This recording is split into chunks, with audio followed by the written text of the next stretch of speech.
analyser à sa façon ce texte et la question de la servitude volontaire. Et je voudrais reprendre la parole ensuite pour parler du rapport chez la Boétie entre poésie et prose, je ne sais pas comment dire, prose discursive, puisqu'il s'agit d'un discours. Donc je voudrais commencer. Alors, il y a deux façons de commencer, j'ai hésité, mais j'ai envie de commencer par la présentation que Montaigne fait du discours, donc au livre 1 des essais, chapitre 27 de l'amitié. Alors je ne vais pas lire le chapitre 27 de l'amitié, tout ça, parce que c'était lui, parce que c'était moi, c'est pas ça la question. Ce qui m'intéresse, c'est la façon dont Montaigne présente l'œuvre de son ami. Alors, c'est un texte qui a été étudié, je pense, pour la première fois d'une façon sérieuse par Michel Butor.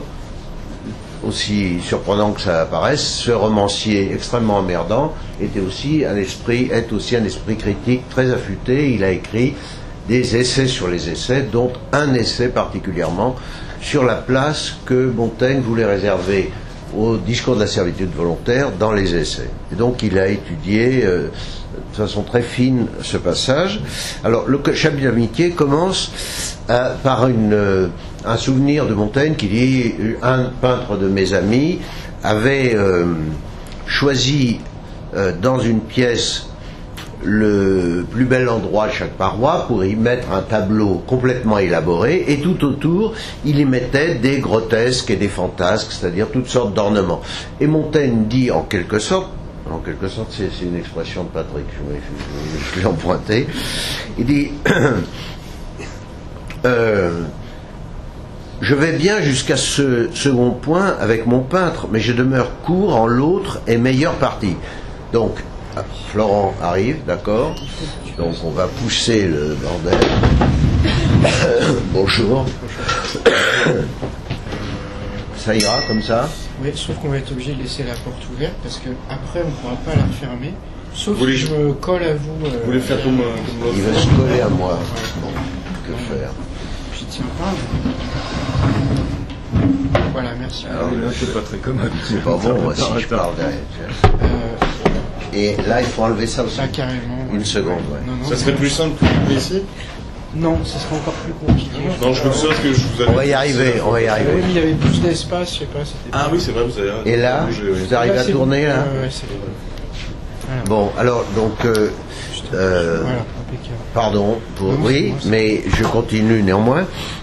Donc Montaigne dit, je suis capable d'imiter ce peintre jusqu'à un certain point, c'est-à-dire du second point, c'est-à-dire d'orner toute les entours de la paroi d'une série de peintures fantasques ou de grotesques, comme il dit, c'était un terme de l'époque, à partir d'ornements qui avaient été découverts à Rome, mais ma suffisance ne va pas si avant que d'oser entreprendre un tableau riche, poli et formé selon l'art. Donc je ne suis pas capable. Et c'est pas simplement par modestie, c'est aussi quelque chose qu'il refuse. Je me suis avisé d'en emprunter un, donc un tableau riche et formé selon l'art, d'Étienne de la Boétie, qui honorera tout le reste de cette besogne. C'est un discours auquel il donne un nom, la servitude volontaire. Mais ceux qui l'ont ignoré l'ont bien proprement depuis rebaptisé le contraint. Alors, c'est une phrase compliquée, je ne suis pas sûr de tout comprendre, mais proprement, le contraint correspond en effet au contenu. C'est bien le nom d'un qui est au centre de cette énigme de la servitude volontaire. Il l'écrivit par manière d'essai en sa première jeunesse à l'honneur de la liberté contre les tyrans. Et alors ensuite il explique que ce texte est tombé entre les mains de toutes sortes de gens et que dans les querelles entre catholiques et calvinistes et huguenots, ce texte est tombé entre les mains des huguenots, il est devenu un texte partisan et donc Bon, je réserve la conclusion. Donc, il court pièce A, depuis longtemps, aux mains des gens d'entendement, non sans bien grande et méritée recommandation, car il est gentil, et gentil a une très grande force, il est beau, et plein ce qu'il est possible. S'il y a-t-il bien à dire que ce soit le mieux qu'il pût faire? Donc une réserve, il dit, vous allez voir, il aurait pu faire mieux, et si en l'âge que je l'ai connu, plus avancé, il eût pris un tel dessein que le mien de mettre par écrit ses fantaisies. Fantaisie est un mot important parce qu'il est dans le discours de la servitude volontaire. Ce sont les pensées individuelles que chacun a. Vous vous souvenez du passage où il est dit que sous le règne du tyran, où les hommes ne peuvent pas s'entreconnaître et se faire connaître leurs pensées, chacun reste avec ses fantaisies. Si le point est de mettre par écrit ses fantaisies, nous verrions plusieurs choses rares et qui approcheraient bien près de l'honneur de l'Antiquité. Car notamment en cette partie des dons de nature, je n'en connais point qui lui soit comparable. Donc s'il avait vécu, et s'il avait eu envie d'écrire, il aurait fait quelque chose qui aurait été digne de l'Antiquité. Mais il n'est demeuré de lui que ce discours, encore par rencontre, terme aussi qui est important dans le discours de la Boétie, et croit qu'il ne le vit onque depuis qu'il lui échappa. J'aime bien ce mot, ce discours lui échappa. Il y a quelque chose en effet d'impulsif, presque on pourrait dire, dans le discours. Et quelques mémoires, donc, et il est resté aussi quelques mémoires, qu'il met au pluriel, sur cet édit de janvier, fameux par nos guerres civiles, qui trouveront encore ailleurs peut-être leur place. Il y a en effet un, en particulier, mémoire sur l'édit de janvier de la Boétie, qui est d'un ton tout à fait différent et qui manifeste le sens de la responsabilité politique de la Boétie, son souci de ménager la paix civile, question qui est tout à fait importante. C'est tout ce que j'ai pu recouvrer de ces reliques, moi qui le laissa d'une si amoureuse recommandation, la mort entre les dents, donc la Boétie était la mort entre les dents, par son testament, héritier de sa bibliothèque et de ses papiers, outre le livret de ses œuvres que j'ai fait mettre en lumière. Donc, et voilà, je dis, voilà, cette amitié. Alors ensuite, il parle de l'amitié, et tout ça, les différents types d'amitié. Je saute. Tout ça, c'est d'ailleurs intéressant, mais c'est pas la question. Et alors, au moment de conclure ce chapitre de l'amitié, il écrit ceci. Il précise auparavant qu'il avait connu la Boétie par ce discours. Voilà, c'est ça. Il a lu ce discours et il a eu envie d'en connaître l'auteur. Il l'a lu, non pas les discours aient été publiés, le discours à l'époque circulait, et puisqu'ils étaient du même monde, de magistrats, de travaillant au Parlement, au sens que ce mot avait, en effet. Et alors, après du Verreux, il dit, mais voyons un peu parler ce garçon de 16 ans. Bon. Alors, à ce point du chapitre 27 du livre 1 des Essais, on s'attend à lire le discours de la servitude volontaire. Attribué à un garçon de 16 ans, enfin c'est discuté s'il avait 16 ou 18 ans, mais bonjour. Mais on ne va pas discuter. Pointe à la ligne. Donc voyons parler ce garçon de 16 ans, parce que j'ai trouvé que cet ouvrage a été depuis mis en lumière et à mauvaise fin par ceux qui cherchent à troubler et changer l'état de notre police sans se soucier s'ils l'amenderont. Donc voilà quelque chose qui fait horreur à Montaigne et qui, dit-il, faisait aussi horreur à la Boétie, c'est de vouloir, c'est l'esprit révolutionnaire dans une période troublée qui veut amener la nouvelleté, comme dit Montaigne, sans se soucier de savoir si cette nouvelleté n'entraînera pas des troubles pires que ceux qui sont présents. Donc parce qu'il a fait ça, qu'ils l'ont mêlé à d'autres écrits de leur farine, donc ce sont en fait effectivement les Huguenots, je me suis dédié de le loger ici. Et afin que la mémoire de l'auteur n'en soit intéressée en l'endroit de ceux qui n'ont pu connaître de près ses opinions et ses actions, je les avise. Et alors là, il y a une précaution. Il dit, si vous tombez dessus, attention, je les avise, ceux qui n'ont pu connaître de près ses opinions, je les avise que ce sujet fut traité par lui en son enfance, il exagère un peu, par manière d'exercitation seulement. Mais les précautions ne nous intimident pas, hein, nous sommes des grands garçons, voire des grandes filles, comme sujet vulgaire et tracassé en mille endroits des livres, ce qui rappelle des passages du discours où la Boétie dit « mais là je tombe dans une question qui est disputée par les philosophes et dont je ne vais pas me mêler ». Donc c'est pas tout à fait vrai. Je ne fais nul doute qu'il ne crût ce qu'il écrivait, car il était assez consciencieux pour ne mentir pas même en se jouant, puisqu'il dit qu'il a fait ça par manière d'exercitation, distraction, l'exercice de pensée. Et c'est davantage que s'il eut à choisir, il eût mieux aimé être né à Venise qu'à Sarlat. Sarlat, disons Sarlat, hein, vous voyez, Sarlat. Alors, né à Venise, c'est né, si tu me corriges, c'est être né dans une république. Au sens... Dans le discours, il y a un éloge des Vénitiens. Voilà. Une république. Donc, il dit ça, et avec raison. Bien que Montaigne lui-même était toujours attentif dans sa vie et dans ses responsabilités politiques à ne pas se manifester comme un républicain, voire un anti-royaliste, mais au contraire à essayer de ménager les choses pour que la vie soit possible, puisque je rappelle que les guerres de religion, pour ceux qui les ont un petit peu étudiées, c'est, je ne sais pas comment décrire, personne ne veut s'inscrire sur cette feuille, c'est ça? Ah, les abrutis. Et alors, ils l'ont mis au 18? Je comprends. Bon, peu importe. Je sais pas. Les guerres de religion, c'est une suite d'atrocités épouvantables.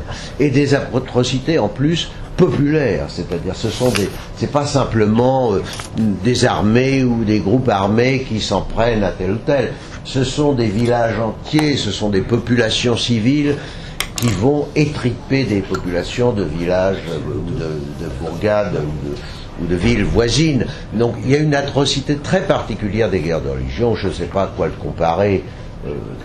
C'est entre le Liban et le Rwanda.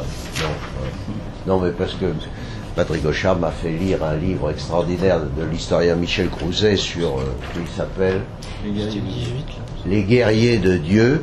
Et quand on a lu ça, on comprend mieux certaines choses. Mais il avait une autre maxime souverainement empreinte en son âme, d'obéir et de se soumettre très religieusement aux lois sous lesquelles il était né. Donc ça n'empêche pas la liberté de penser, mais il ne faut pas que le texte qu'il a écrit incite à le considérer, voire à se comporter soi-même comme un trublion dans un monde qui n'en a pas besoin. Bonjour.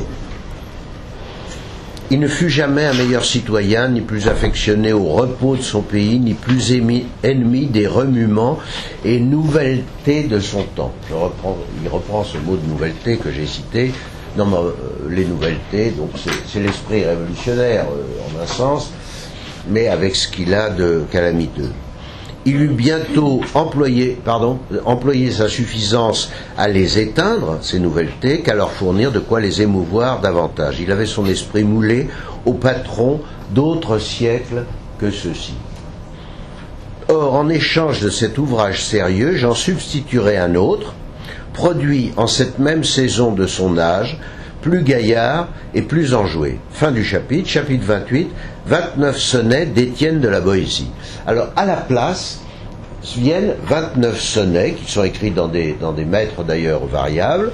Ce sont des sonnets amoureux, ou érotiques, si vous voulez, dont je ne me prononcerai pas sur leur qualité, je ne serais pas capable d'en faire autant, mais c'est presque complètement indifférent. Et donc je reviendrai sur cette question de la Boétie et de son rapport à la poésie plus tard. Je vais encore dire un mot alors sur Homère, c'est-à-dire sur le point de départ du discours. Alors le discours, il est là, il commence par Homère. Alors dans cette édition qui est vraiment bien, il commence par Homère, mais Homère en français. C'est-à-dire que, à partir d'un hexamètre dactylique et demi d'Homère, la Boétie écrit 2 alexandrins. Voilà le début du discours. D'avoir plusieurs seigneurs, aucun bien je n'y vois, qu'un sans plus soit le maître, et qu'un seul soit le roi. Donc c'est bien le un seul est présent dans cette traduction dès le début. Se disait Ulysse en Homère, parlant en public. Alors en public, quelle est la scène dans le chant 2 de l'Iliade, vers machin chouette, 200 par là, c'est que dans le camp des Achéens se naît le désir d'abandonner la guerre, et Athéna, qui inspire Ulysse, qui gouverne son esprit, qui l'oriente, lui parle et lui dit non, mais ne laisse pas les Achéens en prise à ce désir de remonter sur leur vaisseau et d'abandonner la guerre, ne laisse pas Hélène à Troie. Et donc, Athéna a ses propres intérêts dans l'histoire, je ne vais pas entrer là-dedans. Et donc, Ulysse, reconnaissant la déesse, dit bon, très bien, et il se met à courir dans le camp des Achéens. Alors, quand il rencontre un roi ou un héros de marque, alors pourquoi un roi? Parce que l'armée des Achéens est une coalition de rois. Ils sont plusieurs rois. Je le dis au passage, j'espère pas être trop long. Roi en grec basileus, comme en russe Vassili, basilique ou tout ce que vous voulez. Donc il y a plusieurs basileus, il y a des rois, et ces rois sont coalisés. Mais parmi ces rois, le mot basileus, chez Homère, admet un comparatif et même un superlatif. Donc il y en a certains qui sont basileuteroi, plus rois que d'autres, et il y en a un qui peut être éventuellement basileutatos, au superlatif, le plus roi de tous.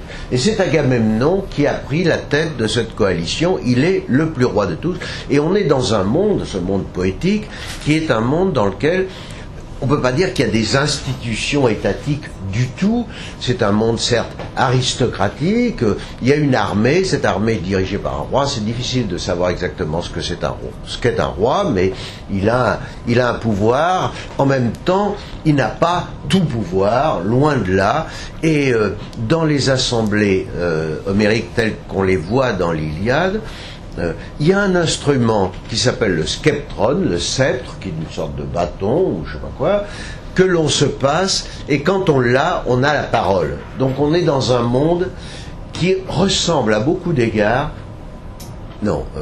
à certains égards, au monde décrit avec affection par Pierre Clastre dans La société contre l'État, quand il parle des sociétés amérindiennes. Mais on en parlera peut-être la prochaine fois. Alors, quand il rencontre un roi, il lui dit « Non, pauvre fou, etc. Tu ne sais pas ce que veut Agamemnon, il est plein de colère. » Mais s'il voit un homme du peuple, il lui dit...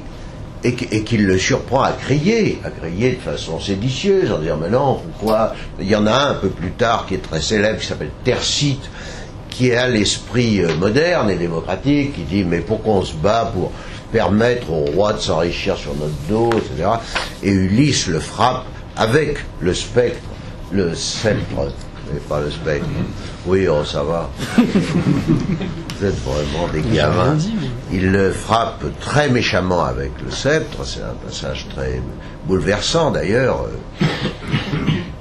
Alors, il frappe l'homme du peuple, c'est dit comme ça, l'homme qui est du démos, qui n'est pas un roi, il le frappe avec le skeptron, et lui dit « Tiens-toi tranquille, écoute la vie des autres, de ceux qui valent mieux que toi, tu n'es toi qu'un pleutre, un couard », je cite la traduction de Mason, « tu ne comptes pas plus au conseil qu'au combat. Chacun ne va pas devenir roi ici parmi nous, les Achéens, on comprend. Alors voilà le vers traduit par Mazon d'Homère. Avoir trop de chefs ne vaut rien. Qu'un seul soit chef, qu'un seul soit roi. Alors je voudrais écrire ça en vers, du grec parce que c'est bien quand même. Ah ouais, t'as aussi amené à une... Ouais, c'est bien. On a ramené nos vieux bouquins d'autrefois, de quand on était petit. J'ai du mal à écrire, excusez-moi. Hook, Agathon. C'est du grec relativement simple. Hook, Agathon. Alors là, il y a un mot compliqué. Pollu, koiranié.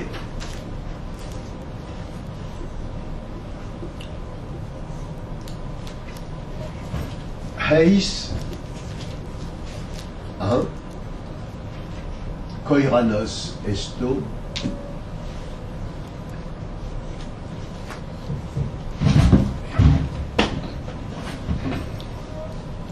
Esto. Vers suivant. Je m'excuse pour mon écriture, mais je ne suis pas de ma faute. Heis koiranos esto. Heis basileus. Donc Heis, un seul, c'est le numérique. Basileus.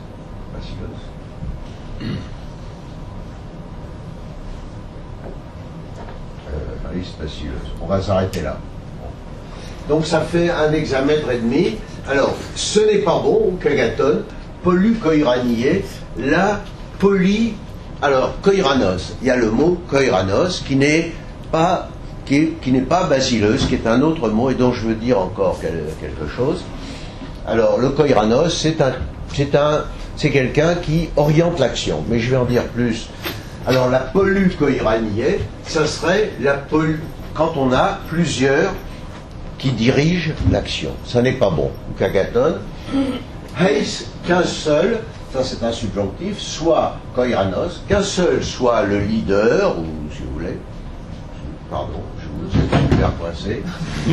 Heis basileus, qu'un seul soit roi.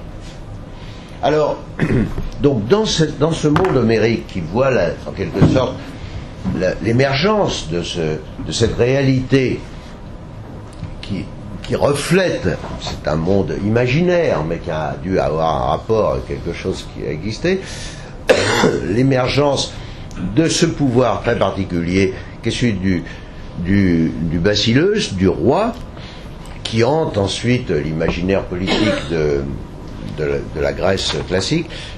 Mais il y a aussi le koiranos. Alors je veux dire deux mots du koiranos en m'appuyant sur un bouquin que j'adore. Alors est-ce que j'ai noté la page ? C'est pas sûr. C'est avec Basileus. Comment ? C'est avec Basileus. 115, je crois. Ah bon ? Ouais. Ah ben il y a un petit machin. Bah oui, Alors, qu'est-ce que c'est que ce livre merveilleux ? C'est un livre d'Émile Benveniste, si vous vous souvenez de l'existence de ce monsieur, connu comme un linguiste, disons de linguistique générale, mais qui était avant tout un connaisseur extraordinaire des langues anciennes. Et dans le lexique de ce livre merveilleux qui s'appelle Le vocabulaire des institutions indo-européennes, 2 volumes, édition de minuit, dans ce livre d'une érudition et d'une intelligence exceptionnelle, il essaie de reconstituer ce qu'étaient les institutions dites indo-européennes, c'est-à-dire celles dont on trouve des traces dans tous les peuples sur lesquels nous avons des témoignages. Et donc, c'est pas simplement, il y a du vieux allemand, il y a toutes sortes de langues, il y a du grec évidemment, il y a du latin aussi, mais du hittite, du je sais pas quoi, enfin des langues. Bon. Moi j'ai suivi des cours d'arménien avec ma ministre. Enfin tout ça était bon. Il est très fort. Sanskrit, n'en parlons pas. Alors il essaie d'expliquer qu'est-ce que c'est qu'un koiranos. Et il parle d'abord, dans un chapitre qui concerne la fidélité personnelle, donc les liens qui unissent les membres d'un de ces groupes indo-européens à leurs dirigeants. Il parle des termes qui sont plutôt germaniques et qui subsistent dans l'allemand contemporain Heer, l'armée, gothique, Hargis, le gothique, on ne sait même pas ce que c'est, mais enfin bon, et il se réfère à Tacite, etc. Et alors il dit, là il y a un type de fidélité qui n'a rien à voir avec la philia du monde grec. Ce terme est-il limité au monde européen, occidental? On a souvent rapproché de gothique, Hargis, etc., c'est du Mavénite, qui connaissent les temps de langue, c'est comme du Mésil aussi. Le terme grec koiranos, entre guillemets, chef.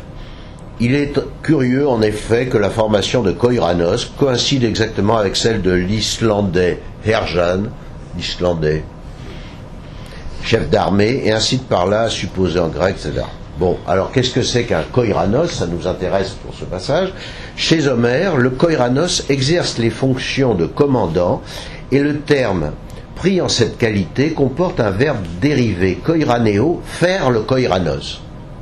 Toute la question est là, enfin c'est la question que pose Clastre aussi dans son commentaire et dans ses livres, c'est-à-dire à partir de quel moment, dans un groupe, quelqu'un se détache-t-il de la collectivité pour être le détenteur du pouvoir? C'est une question qui était cruciale pour l'anthropologue qui était Clastre, qui était cruciale pour le Fort, mais qui est cruciale pour la Boétie. Qu'est-ce qui se passe à ce moment-là?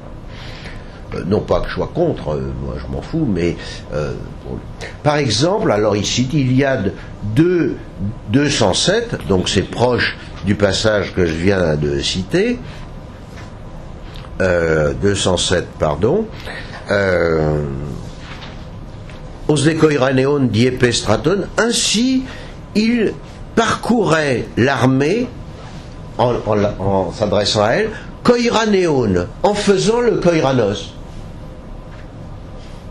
Donc, on peut être koiranos. Je sais pas, il y a le bordel dans le métro, il y a quelqu'un qui devient koiranos.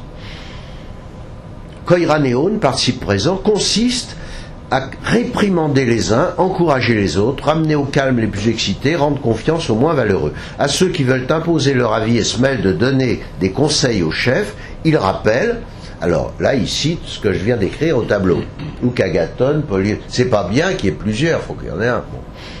C'est intelligible. La pollu koiranié ne vaut rien, traduction bavéniste, et plus mason cette fois-ci, il ne doit y avoir qu'un seul koiranos, un seul basileus. Pour le poète, le koiranos est autre chose que le basileus. Ce koiranos n'est pas un chef de guerre, nulle part il ne combat lui-même ou ne se trouve à la tête des troupes, il parcourt les rangs pour faire valoir son autorité personnelle. Il ne dirige pas non plus les débats de l'Assemblée. Alors là, on passe à l'Odyssée. Et puis après, parce que c'est bavéniste, une autre question est celle du rapport qu'il peut y avoir entre koiranos et hittite huirwanai. Vous n'y avez pas pensé à ça. Entre traduction, indépendant, autonome, non vassal. Alors il dit non, mais finalement, ça n'a pas de rapport, c'est fortuit et bavéniste un esprit affûté. Alors voilà, moi j'ai introduit ça à ma façon et je te cède la parole. D'accord. Je vais dire deux mots justement sur le texte d'Homère, non pas sur le koiranos et le basileus, sur la différence entre les deux, mais aussi il me semble qu'une des raisons pour lesquelles le discours s'entame justement sur cette référence au deuxième livre de l'Iliade, c'est que c'est un moment qui est particulièrement obscur, me semble-t-il, dans l'Iliade. C'est-à-dire c'est un moment qui est absolument voué à la tromperie, à la ruse ou au piège, ce qui s'appelle la apathèse.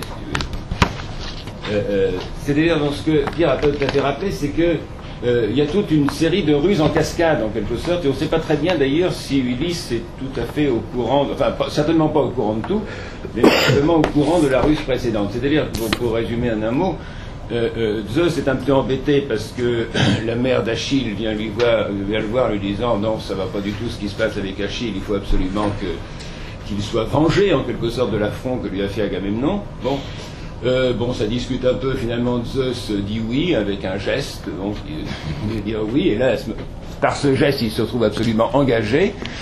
Alors après, évidemment, il a des problèmes avec sa femme, qui, elle, au contraire, est pour les Achéens. C'est le tableau Thétis au pied d'Achille. Thétis au pied d'Achille. d'Ingres. Voilà, c'est ça. Hein, vous voyez ce tableau qui est... Bon, juste après, donc, il a des problèmes, et donc, au début du livre, il a des problèmes avec sa femme, puisqu'elle, elle est complètement pour les Argiens, ou quelque chose pour les Achéens. Bon. Et au début, donc, du livre 2, on retrouve Zeus, qui est le seul à pas dormir là-dedans, et qui se dit qu'est-ce que je vais bien pouvoir faire, et il a une idée. Il a une idée qui est justement une idée torve, en quelque sorte, une idée fourbe. Hein, et il est nommé d'ailleurs là le fils de Cronos aux pensées fourbes, en quelque sorte. Hein. Bon. Anculométis. Voilà.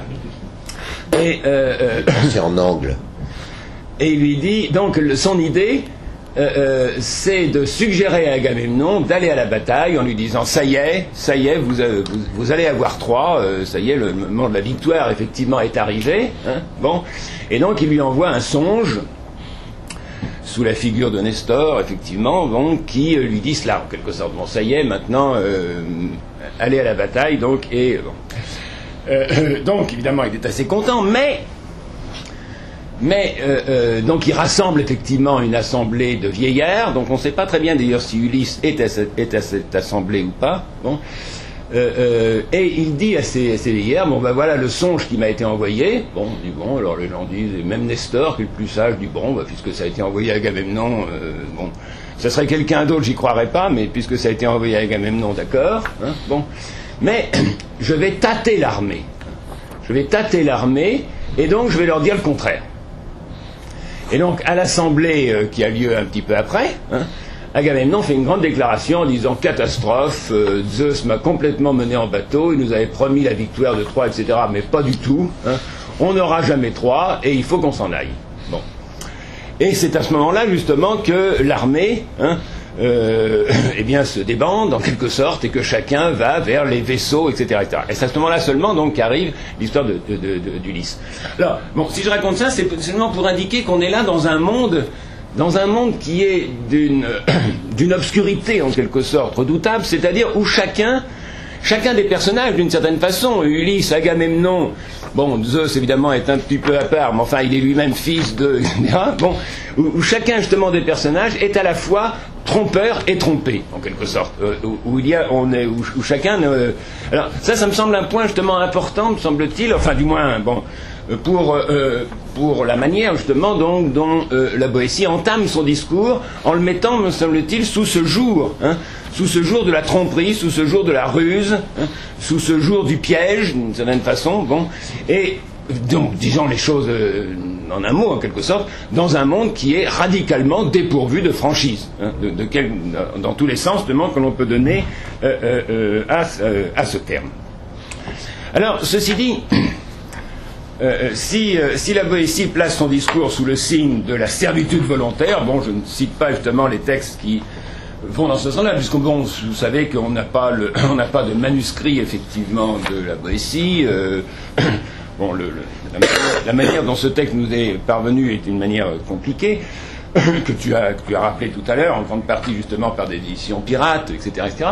Bon, mais c'est Montaigne donc qui donne le titre du discours, dans le texte que tu as lu tout à l'heure, dans un autre d'ailleurs auparavant, lorsqu'il il donnait un avertissement au lecteur à l'édition des autres œuvres de la Boétie qu'il avait fait une dizaine d'années avant, en 70, et il excluait justement donc un discours de la servitude volontaire et les mémoires sur l'état de nos troubles et sur l'édit de janvier 62. Bon. Et l'expression servitude volontaire se trouve une fois, pas plus, non, l'expression elle-même, donc se trouve une fois donc dans le discours. Je vous renvoie, ça doit être à la page 153. Mais il y a d'autres expressions évidemment tout à fait frappantes. Hein. Par exemple, donc page 140. Une opiniâtre. Non, t'as pas les mêmes pages, c'est légèrement décalé à 2-3 pages près. Une opiniâtre volonté de servir, hein, ou encore évidemment donc page 143. non, 148 plutôt. Alors voilà, c'est un passage tout à fait extraordinaire. Donc, le peuple, dès lors qu'il est assujetti, tombe si soudain en un tel et si profond oubli de la franchise qu'il n'est pas possible qu'il se réveille pour la ravoir, servant si franchement et tant volontiers qu'on dirait à le voir qu'il a non pas perdu sa liberté, mais gagné sa servitude. Génial, Bon, génial. l'expression évidemment tout à Il faut fait. rappeler que France, ça veut dire libre. Pardon? Oui, Il faut rappeler que France, ça veut dire libre. Mais je le dis parce que Ah moi, ouais. j'ai... Ça met du temps. Non, c'est pour ça que j'ai parlé de la franchise dans tous les sens du terme, si tu veux, que tu pouvais avoir justement chez Homère. Alors bon, sur la question du caractère séditieux ou non, je n'y reviens pas, parce que je passe évidemment sur ce point, mais sur la manière justement dont les premières éditions pirates, disons, pour dire les choses comme ça, et faites justement du côté Huguenot, avaient justement fait passer ce texte, effectivement, donc pour un texte séditieux, pour un texte contre la royauté française. Malcolm Smith, dans son édition, cite un passage de Tout, l'historien justement ami de Montaigne. Les esprits étaient irrités, donc 174, donc après la Saint-Barthélemy, qui évidemment là un moment tout à fait particulier, et s'inclinaient à faire une nouvelle guerre, ne parlant plus de paix. Plusieurs livres furent publiés à ce moment-là qui servaient à enflammer les gens, et surtout ce livre de la servitude volontaire, intitulé aussi Le Contraint par Étienne de la Boétie, conseiller au Parlement de Bordeaux, écrit à une occasion bien différente, comme je l'ai dit ailleurs, parce que de Tout parle de la naissance enfin ailleurs, mais ça je n'y reviens pas, et publié alors pour fomenter la sédition. Bon, donc ce texte passe justement donc pour un texte séditieux. Mais ce que je voudrais indiquer en partant, c'est que je voudrais venir dire deux mots sur le mot discours. Alors, il y aurait sans doute beaucoup de choses à dire justement sur ce mot discours. Il me semble, je suis influencé sans doute par d'autres choses qui sont peut-être pas tout à fait à propos, mais il me semble justement que discours pourrait parfaitement s'opposer au mot traité. C'est-à-dire la deuxième page du discours, il nous dit justement donc cette question, c'est-à-dire la question du rang de la monarchie parmi les républiques, ou si elle en a un, ou quel est le sien, etc., etc. Bon, question d'ailleurs assez traditionnelle, dont il nous dit qu'elle est pourmenée, c'est-à-dire elle a été discutée un peu partout, au moins depuis Aristote. Bon, cette question est réservée pour un autre temps et demanderait bien son traité à part. Bon. Alors, si je fais cette opposition entre discours et traité, c'est parce que c'est une opposition qui vaut 3/4 de siècle après au moins, justement chez Descartes, où on demande à Descartes pourquoi il n'a pas intitulé son ouvrage assez célèbre Traité de la méthode et non pas Discours de la méthode. Bon. Et Descartes répond en disant non, je l'ai bien appelé discours, je ne me suis pas trompé, etc. C'est que je n'entendais pas dire tout sur la méthode, bon, mais en dire quelque chose, en parler quelque peu en quelque sorte. Alors qu'un traité épuise son sujet d'une certaine façon. C'est pourquoi j'ai appelé la géométrie, la dioptrique, les météores. Ça, ce sont des traités où je dis tout ce qu'il y a à savoir sur ces objets, mais j'appelle ça donc discours de la méthode. Alors, il me semble qu'il y a quelque chose d'analogue justement dans le texte de la Boétie, dans le propos de la Boétie.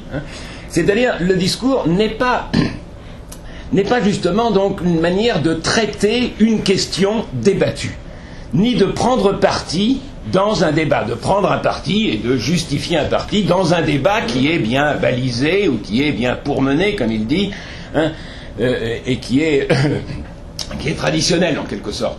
Il me semble simplement que le discours, et je crois évidemment un petit peu comme le discours de la méthode en un certain sens, même si évidemment ça n'a rien à voir, mais que le discours, en un certain sens, a plutôt pour propos d'ouvrir une question et de se demander comment elle doit être posée, justement, de ne pas se situer dans une sorte de cadre préalable. Je dirais que c'est quelque chose, justement, qui concerne les principes, d'une certaine façon. C'est pour ça qu'elle nous dit, justement, avant de me prononcer sur le rang de la monarchie parmi les républiques, avant cela, il faudrait se demander si. Bon. Donc c'est une question un petit peu préalable d'une certaine façon, et une question nouvelle, une question qui a à être à ouvrir en quelque sorte. Et d'abord, me semble-t-il, donc à s'interroger sur la manière dont on pourrait se poser, hein, et d'abord à en faire sentir l'énigme, à en faire sentir le caractère interrogatif en quelque sorte, le caractère questionnant, d'en établir en quelque sorte le caractère, c'est-à-dire de faire sentir cette énigme que la Boétie désigne au début de son texte, simplement par le, par le démonstratif. Hein. Page 130. Mais ô bon Dieu, que peut être cela? Cela, bon, c'est un certain innommable, c'est d'ailleurs à la fin, quelques lignes après, enfin, il va nous dire justement que la langue refuse de nommer, etc., etc. Bon, quel peut être cela, hein? Comment dirons-nous que cela s'appelle? Ça n'a pas de nom, d'une certaine façon, ce qui est ainsi visé, d'une certaine façon. Ça n'a pas encore été balisé, en quelque sorte. Hein.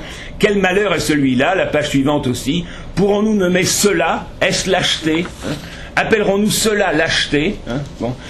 Et après, donc, quel est le monstre de vice est ceci, etc. Donc, il me semble que ce qui est désigné... termine la phrase. Quel monstre de vice est ceci, qui ne mérite pas encore le titre de couardise, qui ne trouve point de nom assez vilain que la nature désavoue avoir fait et la langue refuse de nommer. C'est ça.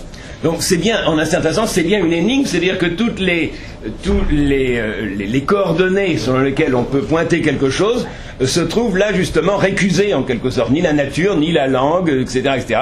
Bon, donc il y a là quelque chose qui est visé et qui est évidemment donc qui a, bon, j'insisterai sur ce point, qui a un caractère énigmatique. Et je crois le propos de la Boétie, en grande partie justement dans le discours, c'est d'abord déguiser cette énigme. Hein, et de dénoncer hein, les solutions lénifiantes ou les fausses solutions, je dirais justement, qui non pas la résolvent, hein, mais qui l'éludent en quelque sorte, ou qui nous permettent de l'oublier justement, donc cette énigme. Alors, quant au nom de cette énigme, que finalement donc la Boétie va désigner donc par le terme de servitude volontaire, hein, bon, alors je voudrais en dire deux mots simplement, c'est-à-dire que la Boétie n'invente pas cette expression qui paraît paradoxale, voire proche de l'oxymore en quelque sorte. Bon, il ne l'invente pas, mais je crois que c'est le premier ou peut-être le seul justement donc à prendre cette expression au pied de la lettre, à prendre cette expression dans son caractère foncièrement paradoxal en quelque sorte, ou à affronter justement ce caractère foncièrement paradoxal. Je renverrai, je ne prends pas le temps là, mais parce que c'est des choses qui sont assez simples à trouver, hein, bon, mais je renverrai à au moins deux références que l'on peut trouver chez Platon de l'expression hétélodouléia. Je vais me permettre de l'écrire. Qui d'une certaine façon, puisque là aujourd'hui on fait les malins. Qui d'une certaine façon serait la même chose effectivement, donc que servitude volontaire, sinon que évidemment volonté. Ça serait difficile à traduire en grec, on traduirait plutôt servitude consentie, enfin, auquel on donne son consentement, auquel on veut bien, hein, hétélein. Bon. Hétélein, c'est un verbe qui ne veut pas dire vouloir, non, comme Boulestein, mais bien vouloir, accepter, et doulos, c'est l'esclave. Alors, on trouve au moins deux occurrences chez Platon, donc, où cette expression est employée. La première occurrence, c'est dans le banquet, dans le deuxième discours du banquet, donc par la bouche de Pausanias, discours, bon, je ne dirai rien, mais qui est assez suspect d'une certaine façon. Hein, bon. Et oui, il décrit justement, donc, d'une manière tout à fait intéressante, la coutume athénienne, hein, concernant justement donc les rapports érotiques, de manière assez évidente, on demande les rapports donc, entre un homme mûr et un jeune adolescent, enfin avant les premiers poils de barbe, selon les descriptions grecques. Bon. Alors il nous dit, justement, bon, des choses sont intéressantes, je ne reviens pas sur ce point. Donc la coutume athénienne est évidemment la meilleure parce que c'est la plus subtile, d'une certaine façon. C'est la plus subtile, c'est-à-dire qu'il y a exousia, il y a toute licence hein, à l'assaillant, hein, il y a toute licence au conquérant, en quelque sorte. Hein, bon. Et il y a en même temps, justement, beaucoup de réserve qui est requise hein, de l'assailli, si j'ose dire. Bon, alors je ne rentre pas justement là dans le détail. Hein, bon. Et ce qui nous est dit surtout, donc, c'est que l'assaillant se met dans une position d'esclave, et même dans un esclavage inimaginable, dans un esclavage qu'aucun esclave de condition, en quelque sorte, n'accepterait. Hein. Bon. Donc il couche dehors sous les fenêtres de son aimé, etc., etc. Bon. Il a une conduite qui, pour tout autre motif que l'éros, hein, serait absolument déshonorant. Mais précisément, cet hétélodouléia, hein, cet esclavage consenti, et même quand même là, vraiment, quasi volontaire, d'une certaine façon, hein, bon, eh bien, cet esclavage volontaire est au contraire tenu pour tout à fait honorable, et au contraire tenu justement pour une conduite tout à fait noble, pour le motif amoureux. S'il y avait un motif d'argent, s'il y avait un motif d'honneur, hein, pour briguer des magistratures ou pour gagner de l'argent, hein, eh bien, ça serait évidemment tout à fait déshonorant. Hein. Seul le motif amoureux sauve précisément donc cette douléia et fait que cette douléia n'est pas une douléia. Ça n'est pas un esclavage que l'esclavage amoureux, de la même façon que les serments d'amour ne sont pas des serments et que ce sont les seuls serments que les dieux pardonnent. Hein. Bon. Sachant bien que là où il y a Aphrodite, hein, bon, eh bien, il ne peut pas y avoir Orcos, donc il ne peut pas y avoir de véritable serment. Et bien, de la même façon, par conséquent, là où il y a amour, hein, alors évidemment, après, il faudra rentrer dans le détail, là où il y a le vrai amour, évidemment, etc., etc. Bon, mais là où il y a amour, hein, eh bien, il n'y a pas servitude, quelle que soit, quelque conduite, justement, que cet amour inspire, et qui est ainsi donc désigné. Donc, je dirais que le terme d'hétélodouléia, évidemment, il me semble que Platon lui donne un sens en quelque sorte emphatique, hein, mais en même temps, justement, tout à fait impropre d'une certaine façon. Hein. Il n'y a pas d'hétélodouléia parce que là où il y a hétélein, en quelque sorte, là où il y a la volonté amoureuse, le consentement évidemment amoureux, hein, eh bien, il ne peut pas y avoir véritablement douléia. Bon, je vous renvoie au texte, donc qui est évidemment tout à fait passionnant. Donc c'est dans le banquet, 182D, 83C, Attends. et un peu plus loin, 184 BC. D'accord. Donc c'est dans le deuxième discours, le discours donc de Pausanias.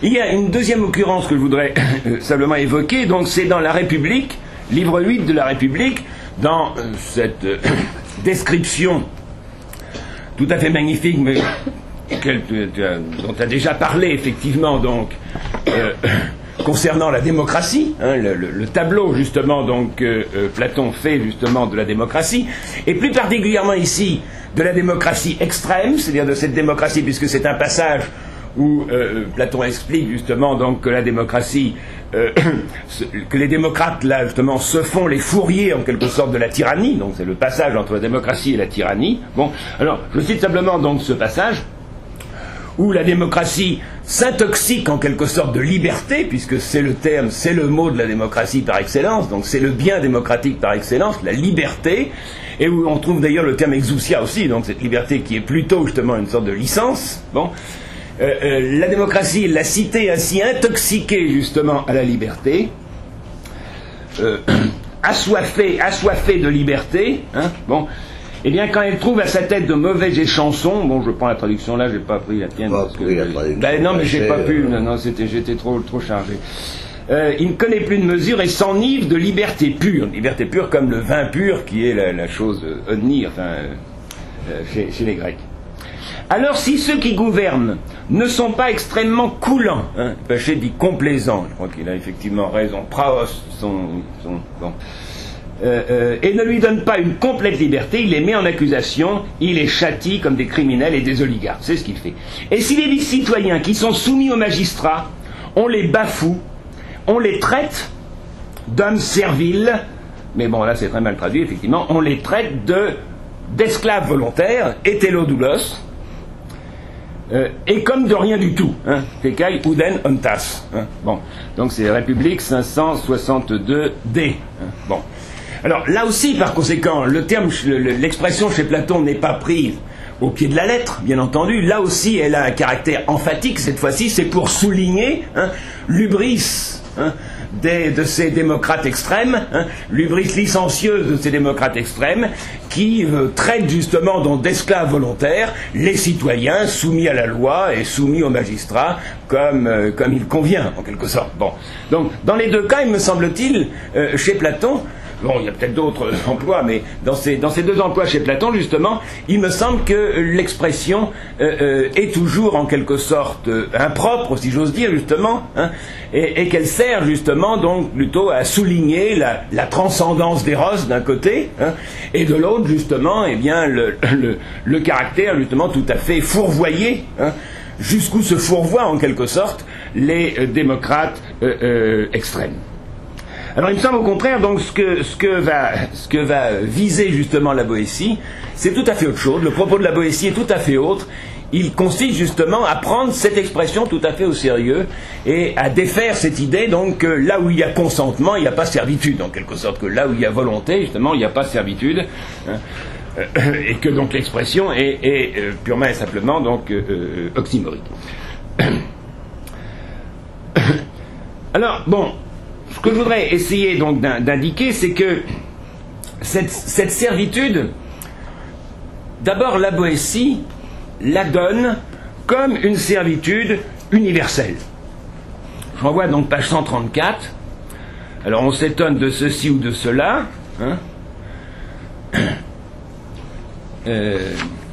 Mais non, plutôt on admire, enfin, bon, je sais pas si on aura l'occasion d'y revenir, mais enfin, donc on admire, je dirais plutôt presque les légendes en quelque sorte.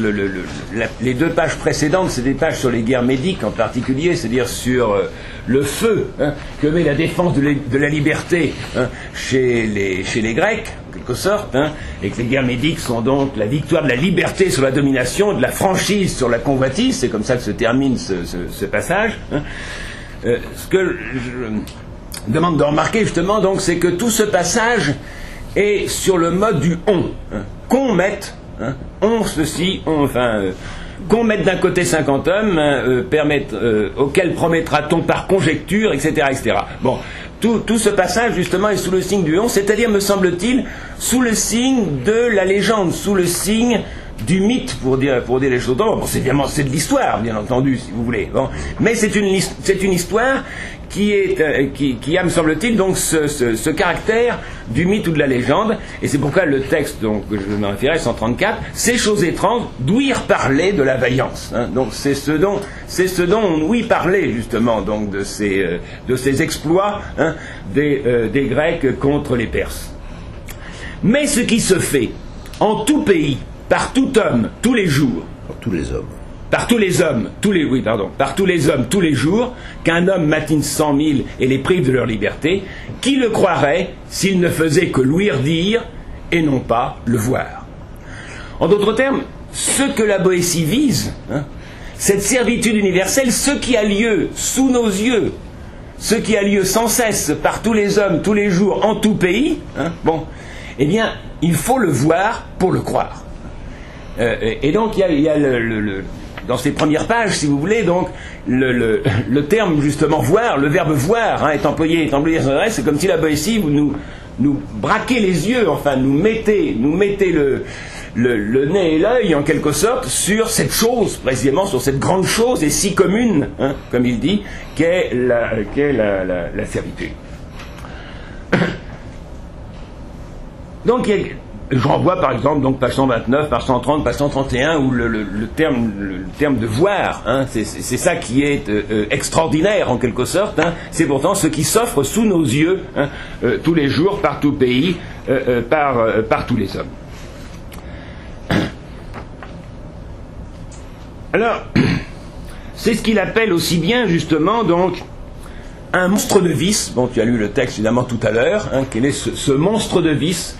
Mais il hésite et il fait une sorte de mixte, hein, entre le vice et le malheur, hein. Le malheur comme ce qui arrive, mais là il s'agit bien d'un vice parce que c'est bien un malheur, c'est bien un extrême malheur, nous dit-il dès la deuxième page, hein. C'est bien un extrême malheur que d'être sujet à un maître, hein. Bon. Mais c'est un malheur que nous faisons arriver, en quelque sorte. Ce monstre, ce caractère de monstruosité, c'est que ce n'est pas un malheur qui nous arrive purement et seulement, mais un malheur donc que nous faisons arriver, donc aussi bien un monstre de vice ou de malheur. Et qui à ce titre donc advient effectivement comme une énigme, et une énigme qu'on ne cesse pas d'éluder. Alors, à partir de là, il me semble que le premier souci justement de la Boétie, eh bien, c'est déguiser cette énigme Et aiguiser cette énigme, ça veut dire essentiellement dénoncer et récuser eh bien, les solutions lénifiantes et serviles que l'on se presse justement donc d'y apporter. Bon. Alors, quelles sont les solutions que l'on peut apporter justement donc à la servitude? Je dirais de manière assez simple. Alors, c'est donné d'ailleurs d'une façon, me semble-t-il, tout à fait, d'une logique tout à fait impeccable, si vous voulez. Donc, page 129. Bon, voir. Bon. Non, je reprends un peu plus haut. Donc, grand chose certes est toutefois si commune qu'il s'en faut d'autant plus douloir, avoir de la douleur en quelque sorte, s'affliger, et moins s'ébahir. S'ébahir d'ailleurs intéressant, pourquoi s'ébahir sur ce qui a lieu tous les jours, sous nos yeux, sans arrêt, etc. etc. Mais on prétend justement s'ébahir d'une certaine façon pour marquer en quelque sorte notre distance par rapport à cela. Bon, enfin je passe. Voir 1 million d'hommes servir misérablement, ayant le col sous le joug, non pas contraint par une plus grande force, je laisse le passage au milieu justement sur lequel évidemment je reviendrai, duquel ils ne doivent ni craindre la puissance puisqu'il est seul, bon, donc on n'est pas contraint par la puissance, ni aimer les qualités puisqu'il est en leur endroit inhumain et sauvage. Bon. Donc là, il y a deux explications qui vont être d'ailleurs reprises après, effectivement. Contrainte d'un côté et aimer les qualités, donc ça serait ce qu'il appelle les devoirs communs de l'amitié, qui nourrait justement donc ce rapport, le rapport entre le maître et le sujet. Bon. Alors, de manière tout à fait nette en quelque sorte, la Boétie marque justement qu'il ne s'agit pas de contrainte. Bon, pour dire les choses très évidemment, à 1 contre 1 million, il ne s'agit pas de contrainte. Bon, il ne s'agit pas de contrainte, ça veut dire en même temps que le modèle de la guerre, d'une certaine façon, est tout à fait impertinent. Ou la guerre, ou du moins, il y a nécessairement un rapport de nombre, par exemple, 50 000 contre 50 000. Après, il nous dira justement les Grecs étaient beaucoup moins nombreux. Oui, bien sûr, mais parce qu'ils avaient du cœur, justement. Mais il y a toujours quand même un rapport de nombre, justement, entre les deux. Là, il n'y a pas de rapport de nombre. Il y a un nombre infini de personnes, nous dit-il, et puis un seul, d'une certaine façon. Donc, le modèle guerrier, justement, n'a pas de sens, et je dirais plus loin, en quelque sorte, en allant un petit peu plus loin, je dirais que ce sur quoi s'intéresse la Boétie, ça n'est pas de mourir sensément pour la liberté. Ça, d'une certaine façon, les hommes savent faire. Le sensément, il faudrait que je m'en explique, mais bon. Bon, c'est ce qui nous est montré, justement, dans le passage précédent et dans beaucoup d'autres. Donc, Léonidas, etc., etc. Bon. Mais, mourir pour la Boétie, là, je vais peut-être citer quand même un texte parce que je l'aime bien et il est un peu moins connu. Se mourir pour la Boétie s'en méfie d'une certaine façon beaucoup. C'est d'un texte donc du mémoire, on ne parlera pas sans doute du mémoire, bon, mais où il s'agit justement donc de traiter les mots que tu rappelais tout à l'heure, donc des guerres de religion d'une certaine façon. Bon, et il commence le mémoire par faire une sorte d'historique d'une certaine façon, donc des guerres de religion, de la manière dont a été traité le protestantisme en France, c'est-à-dire la naissance du protestantisme en France. Bon, on a fait encore pire. Quand on a voulu maintenant, non seulement maintenir les bonnes opinions, mais encore souvent des observances ou indifférentes ou par aventure abusives, avec le glaive et le feu. Car il n'est rien si dangereux en un État. Lorsqu'on veut garder qu'une opinion de la religion qui trouble la chose publique ne s'augmente, que de contraindre ceux qui la tiennent à l'approuver par leur mort. Car de voir que quelqu'un meurt sur la querelle de son opinion, c'est la plus grande preuve qu'on pourrait donner aux ignorants pour les persuader. Et cet argument combat plus vitement que nul autre les entendements des idiots et quelquefois des bons et simples. Il est vrai cependant que la vérité ne s'ébranle pas, et ceux qui meurent sous une fausse persuasion ne sont que plus folles, car il n'est rien plus vrai que le dire de saint Augustin, que ce n'est pas la peine qui fait le martyr, mais la cause. Et ceux-là sont vrais martyrs qui sont morts à l'Église catholique pour rendre témoignage de leur foi à Jésus-Christ, mais les manichéens, les donatistes et les anabaptistes qui ont souffert le supplice pour leur doctrine ne sont pas martyrs, un faux témoin désespéré, et toutefois ils n'ont pas laissé d'augmenter leur nombre par ce moyen. Bon, il y a là effectivement une pensée évidemment qui est difficile que je ne fais là que mentionner en quelque sorte, hein, c'est que la mort ne fait rien à l'affaire d'une certaine façon. Hein. Et il va nous montrer par ailleurs, hein, que... Alors là aussi l'argument est un peu plus nuancé que cela, mais je voudrais l'indiquer. Il va nous montrer par ailleurs, il va nous dire très clairement justement que les sujets, hein, vont courageusement à la guerre, hein, sous leur maître, et pour la grandeur, justement, pour la grandeur duquel, hein, ils vont si courageusement à la guerre et présentent à la mort leur personne. Hein. Bon, donc le fait effectivement donc de mourir pour une cause, bon, quelle qu'elle soit, justement d'une certaine façon, hein, eh bien n'est en aucune façon, enfin ne ratifie en aucune façon et ne justifie en aucune façon